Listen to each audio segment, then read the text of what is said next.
chief of police for the city of Tombstone was Mr. Virgil Earp. There's Virgil, right over there.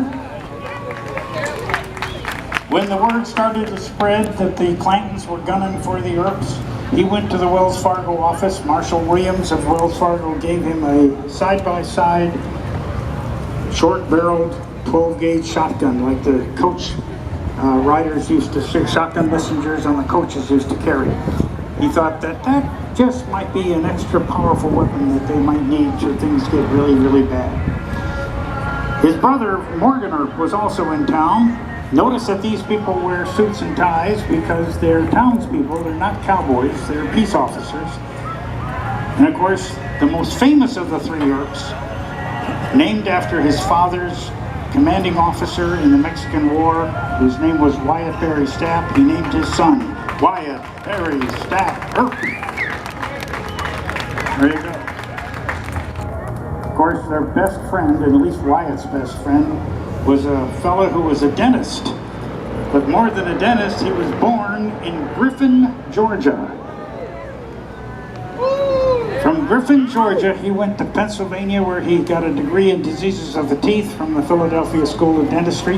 He came back to Atlanta and began to practice as a dentist, but he had tuberculosis and decided that he would do better in a drier climate. Went west, that's where he met Wyatt, and of course they became close friends, and that friendship led to everybody being involved on October 26 in Tombstone, Arizona. Ladies and gentlemen, John Henry, Doc Holliday. There he is. Doc Holliday was a fancy dresser, a dapper individual, and walked with a walking stick from time to time. So that's why he's got his walking stick with him. On the cowboy side, there were a couple of families involved. One of them was the Clantons, and the other was the McLowrys. And leader of this outlaw band of cowboys was Ike Clanton, Isaac Clanton. His father, Newman Haynes Clanton, had passed away, leading the leadership of the gang, of that cowboy gang, to Ike. His brother Billy was also part of this group. There's Billy. He had another brother named Finn, but he didn't come to the fight. So Finn was the smartest of the brothers, I think he said. And then there was the McLowry brothers. The oldest and the most dangerous was Frank McLowry. There's Frank right there.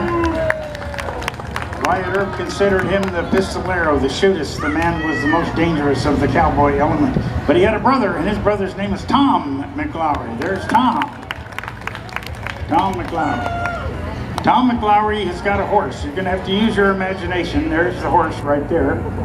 There were two horses actually in the vacant lot, and Tom will use that horse to hide behind. And so one of the reasons why he was late to get shot in the gunfight is because the horse was giving him protection.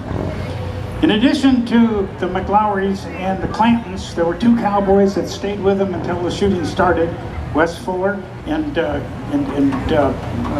Billy Claiborne. And as soon as the first shot was fired, they took off. So they're not here right now. We do have the sheriff of the county. The sheriff of Cochise County was John Behan. There he is, John Behan. John Behan has been associated with the outlaw element and may very well have been a good friend in collusion with Ike Clanton. So he has some disreputable qualities about him. Also, the vacant lot that this gunfight takes place in is in between Camillus S. Fly's boarding house and photography studio on one side and Mayor Harwood's house on the other side.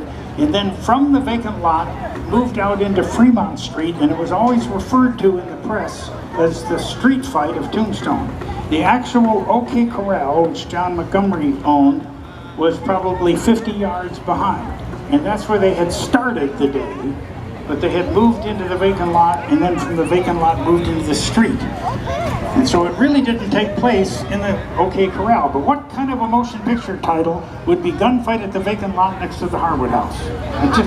It doesn't work as well, does it? Gunfight at the OK Corral have a better ring to it. But the man who owned the boarding house and the photography studio, the great photographer photographing people like Geronimo, C.S. Fly is right there. C.S. Fly.